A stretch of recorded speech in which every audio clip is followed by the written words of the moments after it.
I didn't start interested in economics. I see myself actually much more as a cultural and political writer who was driven to understand economics because economics was shaping our culture so powerfully. I became interested in the loss of the public sphere and the degradation of working conditions.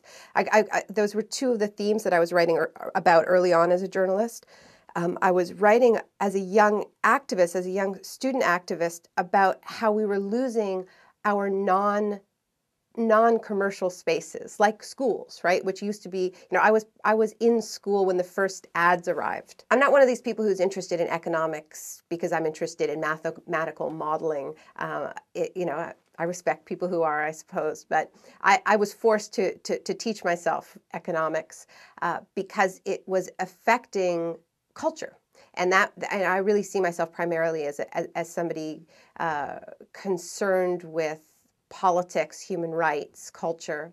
And I first started trying to understand economics because I was writing as a student about the loss of public space within the school system. I was writing about the first contracts to allow advertisements in schools and corporate sponsorship of research in universities, because there was really a transformation when I was a student in the late 80s and early 90s, where there was a real push to get more corporate influence, whether in the form of advertisement or control over research in the university system. So that's what made me want to understand marketing better and understand this expansionist phase of the market into previously protected spaces, like spaces that we had said, okay, the market doesn't, extend to here. There is a difference between a mall and a university, and there's a reason why we have this public space.